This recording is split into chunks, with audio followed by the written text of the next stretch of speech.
자, 안녕하세요. 면접중대장 메시저킴입니다. 자, 오늘은 기업은행 자소서 문항분석 2번에 대해서 문항분석 한번 해볼게요. 자, 제가 자소서 문항분석 하기 전에, 지금 오늘 영상 찍기 전에, 바로 직전에 기업은행 관련 채용 공고에 대한 분석, 지난 하반기하고 올해 달라진 점들, 그리고 지금부터 자소서를 작성하기 전에 우리가 어떠한 부분을 주안점을 두고 앞으로 준비를 해야 되는지, 그러한 것들을 제가 채용 공고 영상에서 남겼어요. 그래서 그 영상을 보지 않으신 분들은 지금 이거 잠깐 멈추시고요. 먼저 그것부터 보고 와서 자소서 문항 분석을 보시기 바랍니다. 자소서 문항 분석이라고 해서 그냥 글만 쓰는 게 아니에요. 이런 기업은행의 트렌드와 변화, 그리고 앞으로 채용에 어떻게 변화가 예상되는지 그런 큰 틀을 보고 여러분들이 움직여야 됩니다. 자, 그래서 안 보신 분들은 빨리 가서 보고 오시고요. 현재 자소서 피드백을 원하시는 분들은 이렇게 한번 남겨주시면 될 것 같아요. 자, 이건 넘어갈게요, 빨리. 자, 먼저 기업은행 자소서 문항은 크게 지금 여러분들이 아시다시피 몇 개의 문항이죠? 4개의 문항이죠. 그런데 은행의 자소서는요, 일반 기업하고 약간 다른 관점으로 접근하셔야 돼요. 왜냐하면 지금 여기에서 물어보는 대로 그냥 글만 잘 쓰면 되는 게 아니에요. 이 안에서 은행의 이슈와 내용들을 어떻게 접목시킬지, 그러한 부분들을 반드시 여러분께서 생각을 해보셔야 됩니다. 자, 첫 번째 문항은 본인의 성장 과정에서 만들어진 자신의 장단점 무엇인지 기술하고요. 그 장단점을 활용해 팀 또는 조직의 이해에 어떤 도움이 됐는지, 그리고 2번, 3번, 4번 내용은 보시는 바와 같아요. 자, 먼저 큰 틀을 보시면 1, 2번 영상 분석하기 전에, 자, 여기서 보면은 은행 자소서가 왜 이러지? 라는 퀘스천이 들 수도 있어요. 근데 기업은행 같은 경우는 약간 시중은행과 다른 면들이 있죠. 특수성들이. 그렇고 지금 현재 상황이 또 너무 은행원의 금융적인 역량만 강조하기에는 약간 애매한 상황이에요. 그래서 자소서를 보시고 어떠한 문항이 가장 중요할까 나름대로 우선순위를 판단해 보시는 게 좋을 것 같아요. 그래서 제 말이 정답은 아니지만 저 같으면 3번에 굉장히 많은 집중을 할 것 같습니다.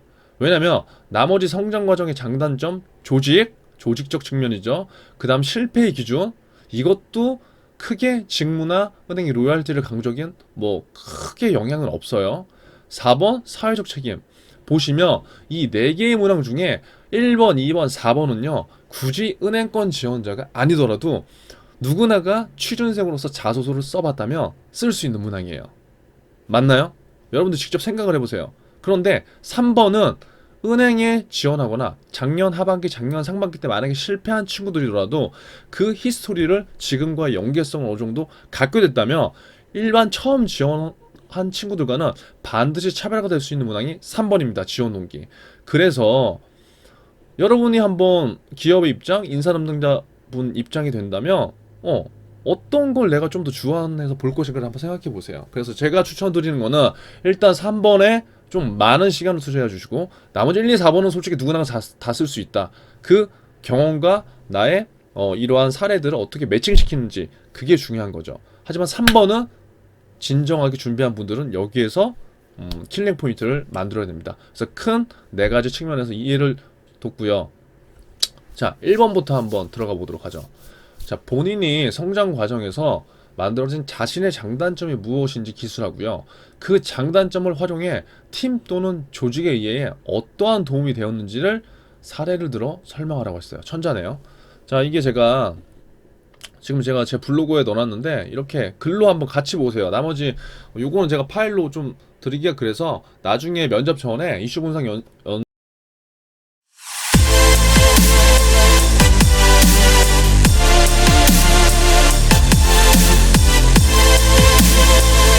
따로 만들어서 올릴 테니까 그걸 한번 보시고요. 이거 한번 같이 보실게요. 자, 일단 기업은행 자소서 분석하기 전에요. 인재상 다 아시겠지만 인재상하고 핵심 가치 한번 볼까요? 인재상은 뭐예요? 최고의 인재, 최고의 직장, 최고의 시스템. 네, 다 최고죠. 그래서 기업은행에서 추구하는 건 최고의 인재, 직장 시스템이다. 자, 핵심 가치를 보면 고객의 행복은 목표 가치로서 뭐 이렇게 됩니다. 신뢰와 책임, 창조적 열정, 최강의 팀워크. 작년 하반기 문항에 요게 핵심 가치가 나왔었죠. 예, 작년 하반기인가요, 상반기인가요? 그런데 올해는 지금 안 나왔죠. 그래서 이러한 인재상과 핵심 가치 이런 것들을 사전에 보는 이유는, 자, 인재상하고 내 자소서가 어떻게 연결시키지? 내 성장 과정하고, 그리고 내 장단점과 핵심 가치를 어떻게 연결시키지? 이런 거 고민하시지 말라는 거예요. 물론 맞으면 좋죠. 근데 어느 기업의 인재상이든 어느 기업의 핵심 가치든 안 좋은 기업은 단 한 군데도 없어요. 맹목적으로 그냥 맞추려고 하다 보면 자소서에 내 툴이 깨져요. 그러면 안 쓴 것만 못해요, 여러분. 그렇기 때문에 이 말은 전적으로 저를 믿으셔도 돼요. 자, 여기에서 중요하게 생각하는 키워드는 뭐예요? 고객, 신뢰, 팀워크예요. 이 세 가지를 내가 자소서에 문항과 어떻게든 연결을 시키면 좋은데 그게 아니더라도 크게 상관없어요. 근데 여러분들이 아마 자소서를 다 지금 써봐줬으면 알겠지만 대부분 이거하고 연결을 시킬 거예요. 근데 흐름이 이상하지 않으면 그대로 가도 좋다는 소리예요. 그쵸? 중요하니까 제가 지금 말을 더듬는 거예요. 자, 자, 먼저 제가 이제 특강이나 이제 하면서 이슈 분석이나 이런 것들을 제가 굉장히 저는 중요하게 생각하거든요. 농협은행 이전에 이슈 분석 영상을 제가 그냥 올렸는데 지금 텀이 길어서 안 본 친구들이 많더라고요. 근데 그거 굉장히 중요해요. 자, 이번에는 기업 분석을 따로는 못했고요. 시간 관계상 간단하게 제가 몇 가지만 드렸으니까 이걸 활용해서 어떻게 하는지 방법을 찾으실 분들 찾아보시고 다음에 면접 전에 제가 한번 이슈들을 쫙 한번 풀어드리는 시간을 갖게 될게요. 자, 첫 번째는 일단 자소서를 쓰기 전에 반드시 알아야 돼요. 이게 금융권 자소서와 일반 자소서와 약간 다른 점이에요. 기업은행 방향성. 네, 방향성이 왜 중요하냐면 지금 현재 윤종원 행장 부임 후에 이번에 이제 교체가 됐잖아요. 그쵸? 그러면 처음 부임한 다음에 강조한 사항은 그 기업에 변화를 주기 위한 신호탄이라는 거죠. 그래서 이게 취임사 때 나온 건데 이러한 방향이 그럼 유지될 거고요. 그에 맞춰서 기업은행 동안 변화를 줄 건데 그럼 그 내용이 뭐냐? 처음에 앞으로 새로운 60년을 내다보며 글로벌 경쟁력을 갖춘 초인류 그룹 여기 나오잖아요. 글로벌 경쟁력과 초인류가 여기에서 키워드예요. 두 번째, 종합금융그룹으로서 은행과 자회사의 시너지를 최대한 낸다. 서로 시너지를 최대한 낸다. 그리고 다양한 방식 해외 진출. IBK의 글로벌 금융 영토 확장. 자, 여기서 보시면 기존의 그 기업은행이 추구했던 방향과 약간은 다를 수 있어요.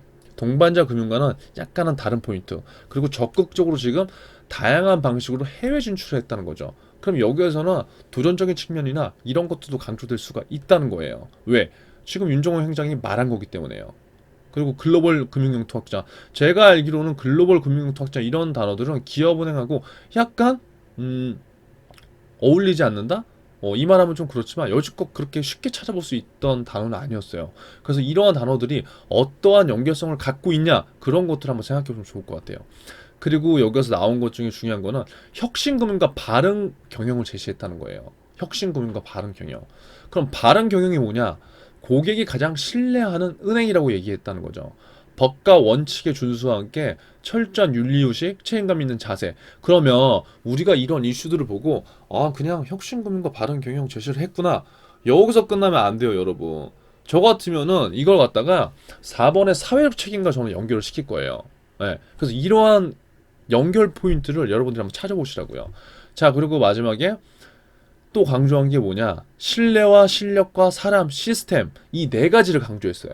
신뢰, 실력, 사람, 시스템. 그럼 저는 제가 여기 자소서와 매칭되는 부분을 뭐로 쓸까? 이런 것들을 제가 달아놨다는 거죠. 왜? 자소서에만 쓰려고요? 아니요. 면접 때 쓰려고요.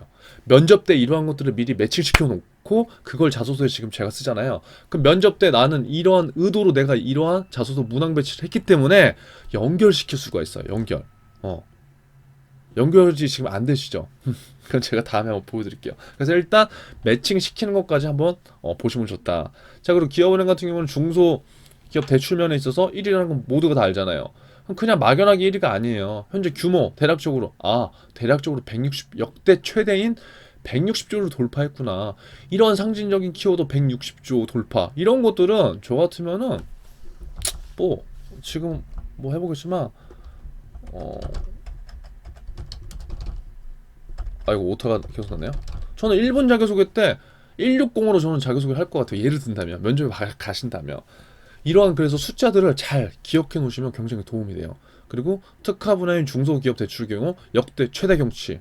자, 그러면 160조가 엄청난 금액인데 이 금액이 전체 중소기업 대출에 이 MS는 시장 점유율이거든요. 이 시장 점유율이 몇 프로일까요? 25.6%면 이거 엄청난 거예요. 그렇기 때문에 중소기업 대출 분야에 있어서 기업은행이 타은행들보다 특화됐다는 거지. 그냥 잘한다 여기서 끝나면 안 돼요. 이러한 게 면접에 있을 때 나에게 굉장히 차별을 줄 수 있는 요소라는 거죠. 그리고 지금 현재 연체율이 낮아지고 있는 상황이고요. 자, 세 번째는 고위험 상품 판매 중단했어요. 저는 이거를 갖다가 사회적 책임 부분과 저는 연결을 시킬 거예요. 제가 작성한다면.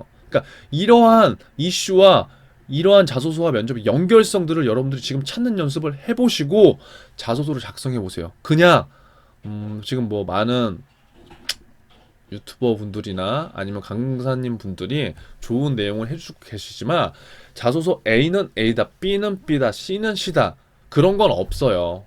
그렇기 때문에 이렇게 생각을 약간씩 유연하게 해주시고 이러한 이슈들을 나의 어느 부분하고 매칭시킬까 이러한 고민들을 반드시 해보셔야 돼요.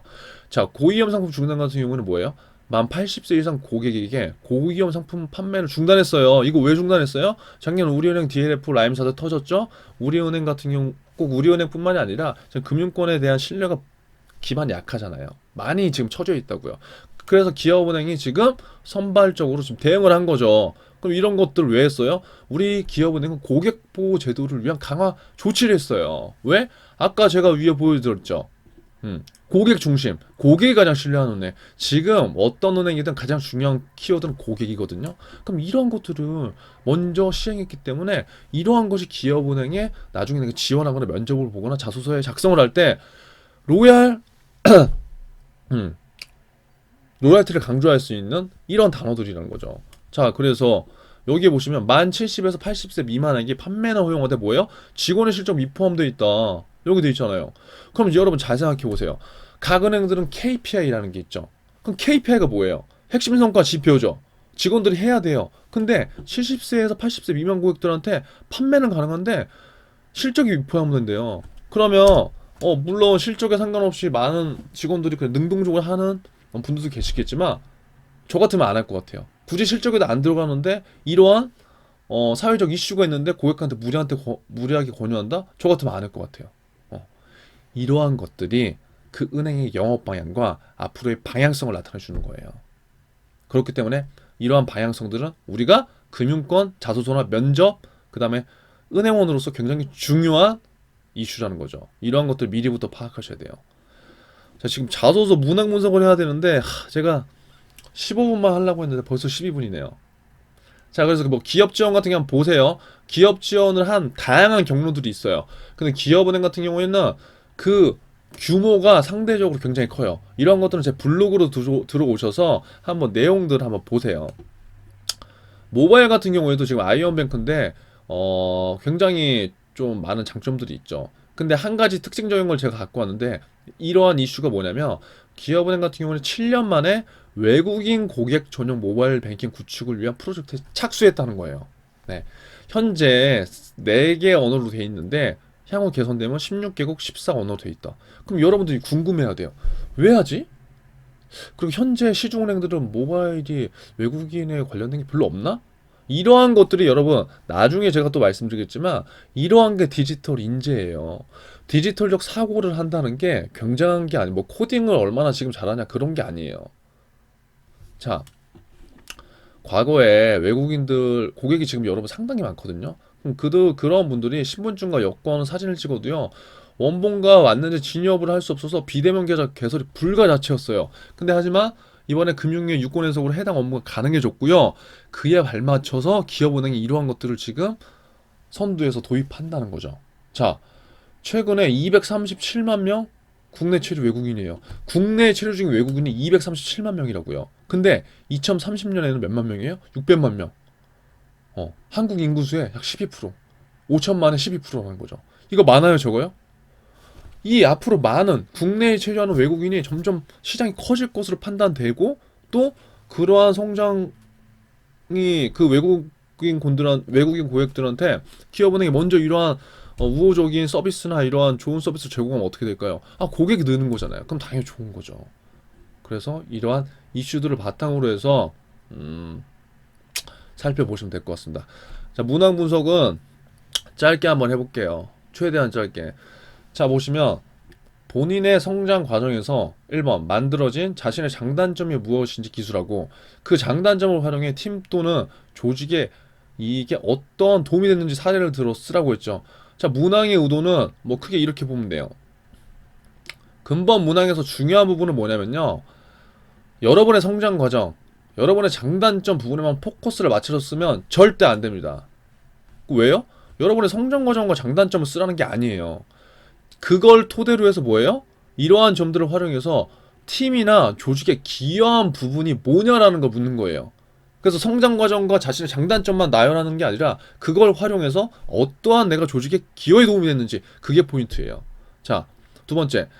많은 학생들이 대부분 본인의 인성적인 장점만을 나열하는 형태를 보이고 있어요. 제가 지금 기업은행 자소 피드백도 한 200 몇 개를 했거든요. 근데 대부분 피드백을 할 때 지금 인성적인 장점만을 나열하는 형태를 보이는데 이는 문항에서 원하는 의도가 아니에요. 철저하게 조직적 측면에서 바라보셔야 돼요. 나의 그리고 과거 이러한 경험 등이 입행 후에 어떠한 기여가 될 것인가 이것도 반드시 생각해 보셔야 됩니다. 묻는 말에만 대답해 보려고 했다고 해서 A, B, C 물론 여기까지만 써도 좋은데 조금 한 차원적으로 우리가 생각을 해본다면 결국 이러한 문항에서 우리가 뽑을 수 있는 건 뭐예요? 아, 나는 이러한 성장 과정, 이러한 장단점들을 활용해서 이러한 조직에 도움이 됐는데요. 이러한 나의 경험들은요, 향후 입행에서 어떠한 기여랑 어떠한 역할을 할 수 있는 사람인 것 같아요. 라고까지 써주면 훨씬 더 읽는 사람 입장에선 좋을 수 있겠죠.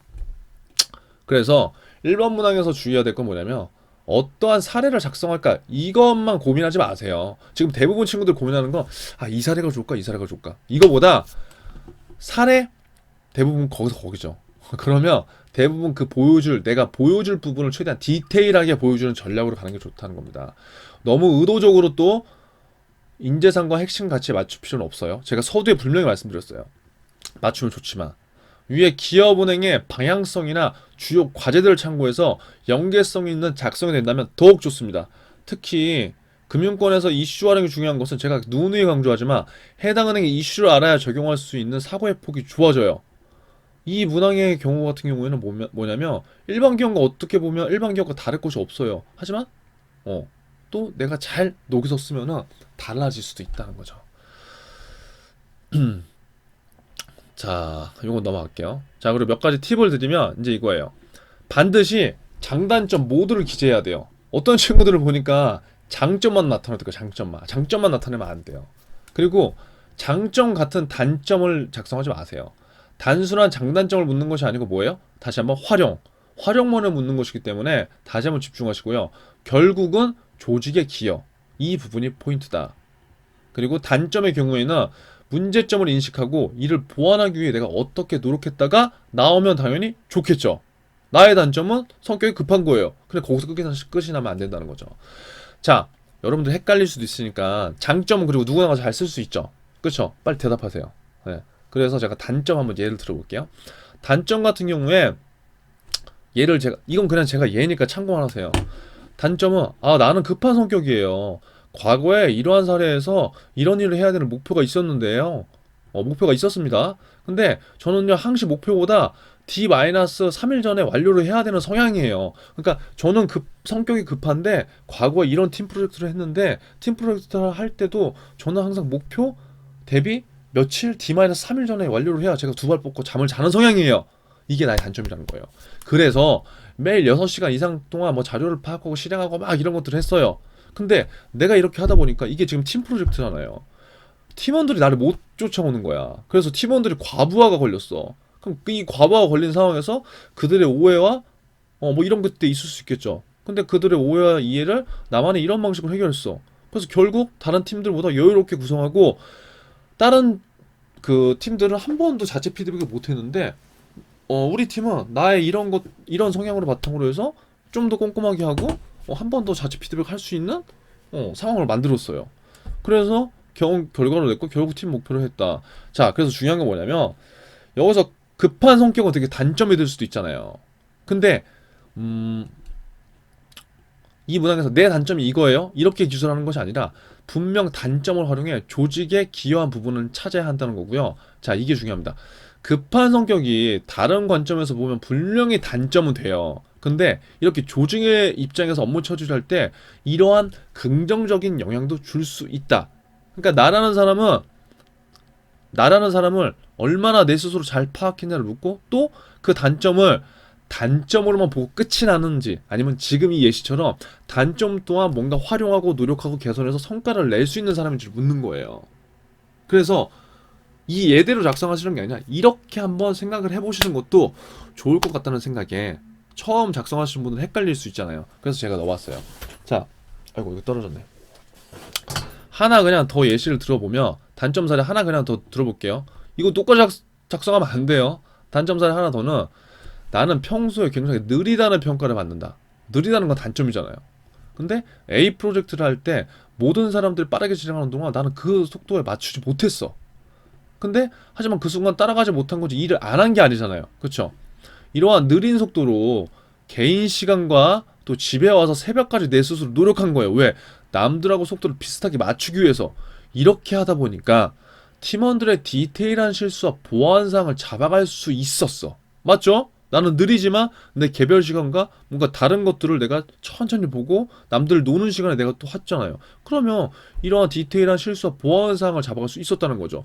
그래서 최종 제출 전에 큰 실수가 있었지만 나의 이러한 역할로 좋은 성과를 기여했어. 이거 단점이지만 조직의 기여한 사례예요. 맞죠?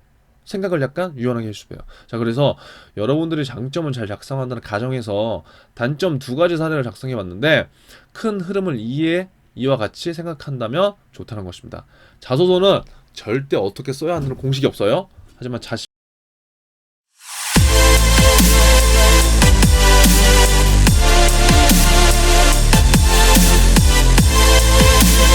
자신만의 방법은 명확하게 존재해야 된다는 거죠. 시간이 너무 오래됐네요. 자, 그래서 사례를 한번 보시고요. 자, 2번 한번 빠르게 볼게요. 2번은 쉬우니까. 본인이 생각하는 실패의 기준은 무엇이고 그동안 살아오면서 가장 실패했던 경험은 뭐냐? 자, 이런 거는 여러분 꼭 기업은행이 아니라 다른 일반 기업, 뭐 공기업도 마찬가지죠. 쓸 때 잘 한번 살펴보시면 좋을 것 같아요. 왜요? 어느 기업에든지 쓸 수 있으니까요. 자, 문항의 의도는 가장 먼저 나만의 실패 기준에 대한 정의가 필요해요. 정의가 없는 상태에서 실패 사례가 나온다면 읽기도 힘들고요. 나만의 기준이 없기 때문에 이게 무슨 소리 하는 거야? 이렇게 갈 수 있거든요. 그래서 정의가 필요하고요. 가장 실패했던 경험에 굉장히 막 큰 것들 있죠. 야, 나는 이만큼 실패했는데 너는 이만큼 실패했어? 야, 네 소리가 더 좋아. 그게 아니에요. 누가 더 고통스러웠을 정도로 크냐 그런 것을 측정하려고 하는 게 절대 아닙니다. 이 문항은요 뭐예요? 여러분 조직에서 회사 생활을 하다 보면요 힘들고 어려운 상황들 반드시 있어요. 저도 그랬어요. 근데 이 상황에서 이 지원자가 어떠한 생각과 마인드 등을 토대로 해서 포기하지 않고 그 직면한 문제들을 해결할 것인가 그거를 과거의 경험을 통해서 알아본다고 생각하면 되는 거예요. 이해되시죠? 이 의도예요. 이 의도. 그래서 어떠한 실패가 아니라 그 과정에서 뭘 배우고 뭘 느꼈어 이 알맹이가 자소서에 구체적으로 나와야 합니다. 이해되셨죠? 팁은요 실패 경험을 반드시 생각하세요. 그러니까 여러분들 지금 많이 실수하는 것 중에 하나가 뭐냐면 갑자기 실패를 했는데 결론은 성공 경험으로 끝나요. 근데 이러면 안 돼요. 실패해서 성공 경험으로 짓지 말기. 그리고 걱정을 안 하셔도 되는 거는요 대부분 지금 학생들은 뭐예요? 실패 경험은 대동소이해요. 왜 큰 경험이 뭐 없어요. 그래서 그 소재의 차별화보다는 내용의 차별화로 한번 접근해서 내용의 차별화. 자, 보세요. 이런 질문을 많이 주셔서 제가 한번 넣은 거예요. 자격증 준비하다 취득 못한 것이 실패가 돼요? 돼요, 안 돼요, 여러분? 빨리 대답해 보세요. 될 수도 있고요, 안 될 수도 있어요. 본인이 어떻게 작성하느냐에 따라. 자, 보세요. 사실 어떤 학생들은요 정말 순탄하게 살아왔기 때문에 아무런 실패가 없을 수도 있어요. 하지만 그것은 본인에 대한 생각을 안 해서예요. 누구나가 실패는 있죠. 그렇기 때문에 이 문항에서는 나만의 실패 기준이 굉장히 중요한 거예요. 실패의 크기가 중요한 게 아니라 실패에 있어서 내가 그 부분을 왜 실패라고 느꼈고 거기서 내가 배운 게 뭐다는 누구나가 있거든요. 이것이 없다고 하면 나에 대해서 지금 진지하게 생각을 해보지 못했거나 경험 정리가 마치지 않은 상태인 거예요. 그럼 그것부터 반드시 해보셔야 됩니다. 자, 제가 한번 그냥 써봤어요. 아까 위에 걸로. 자, 나는 예를 들어서 자, 자격증 준비하다 취득 못한 건 실패가 되느냐? 이 사례 한번 볼까요? 아, 금융권 준비를 하며 급함하면 자격증을 취득하기로 결정했어. 그리고 아무거나 막 취득을 한 거예요. 그리고 하루에 나는 12시간씩 맹목적으로 그냥 공부만 한 거예요. 우선순위도 없었고 자격증 취득만이 목적이었으니까. 그냥 앞만 보고 공부를 한 거죠. 하다 보니 이 자격증보다 다른 자격증이 또 눈에 들어오는 거예요. 그래서 이 노선을 하다가 다른 자격증으로 갑자기 노선을 변경했어. 그리고 또 열심히 12시간 해. 근데 또 이 공부를 하다 보니까 또 이 자격증이 들어와. 그 또 해. 아마 이렇게 하다 보니까 내 스스로 갑자기 이런 생각이 드는 거죠. 아, 진지한 진로에 대한 고민? 그리고 내 직무에 대해서 고민한 거예요. 이런 다양한 과정들을 통해서. 그리고 나서 내 스스로 합당한 기준에 의거해서 진로를 결정한 거예요. 그래서 여기서 중요한 건 뭐냐면 이러한 시행착오 과정을 겪으면서 무엇보다 방향성과 우선순위에 대한 생각을 정리했어요. 지금 내가 계속적으로 해온 건 뭐예요? 맹목적으로 공부만 한 거잖아요. 근데 그게 아니라 이러한 시행착오들을 물론 자격증을 취득하면서 소재는 자격증 취득이지만 이러한 다양한 경험들을 겪다가 보니까 방향성과 우선순위에 대한 생각을 정리를 하는 게 굉장히 중요하다는 걸 나 느낀 거예요. 이 일이 있은 후로 난 어떻게 돼요? 어떤 일을 할 때마다 반드시 방향성과 우선순위대로 행동하고자 나만의 패턴과 나만의 원칙, 나만의 체크리스트 이런 것들을 만들 수 있었던 거죠. 그러면 이 과정에서 반드시 이게 실패 과정이 자격증을 취득하지 못한 게 아니라 이러한 시행착오, 방향성과 우선순위에 대한 것들을 고민하지 못하고 설정하지 못한 게 실패의 원인이 될 수 있다는 거죠. 그래서 이러한 과정들에서 내가 뭘 느꼈고 그리고 향후 입행 후에 나의 이러한 시행착오들로 나는 이대로 지금 하고 있기 때문에 어떻게 기여하고 어떻게 더 잘할 수 있다. 이러한 연결 구조를 나타낼 수 있겠죠. 네. 목이 너무 아프네요. 자, 간단히 제가 예를 들어본다면 이런 거예요. 비단 일반 자격증 시험을 준비한 친구들은 시험에 떨어졌다고 이게 실패 경험이라고 생각하는데 여기서 중요한 거는 제가 말씀드렸지만 실패 기준이에요. 결과가 좋지 않다고 실패했다고 보는 것은 회사 생활을 함에 있어서도 대부분 그러하다고 똑같이 판단하는 거예요. 우리는 과정도 굉장히 중요한 거거든요. 이러한 문항이 그러한 의도를 갖고 있다고 판단할 수 있다는 거죠. 자, 이 사례를 토대로 해서 위에서 간단한 예시를 봤지만 내가 이러한 과정을 하는 데 있어서 무엇보다 중요한 것은 방향성, 우선순위임을 처절하게 알았고 이 멘트가 중요한 거라고요. 그리고 그 과정에서 배운 것들을 어떻게 하고 있고 어떻게 기여한다. 그래서 이러한 부분들로 여러분들이 구성을 조금 해보시면 좋을 것 같습니다. 자, 제가 지금 15분 예상했는데 앞에 여러분들 이슈 분석 그래도 조금이라도 알고 있으시라고 도움이 되기 위해서 제가 했어요. 그러니까 많이 보시고요. 이해 안 되면 돌려서 한 번씩 보시고 면접에 만약에 가시게 되는 분들은 면접 전에 저희가 다시 한번 영상을 찍어 올릴게요. 자, 그리고 3, 4번 영상은 이 영상 뒤에 바로 붙여서 짧게 한번 다시 진행을 해보도록 하겠습니다. 자, 지치지 마시고요. 자소서는 반드시 이번 주 늦어도 28일까지 끝내주세요. 그래야지 그 다음 기업에 여러분들 자소서를 쓸 수 있기 때문에 반드시 그렇게 노력을 해보시기 바랍니다. 자, 화이팅!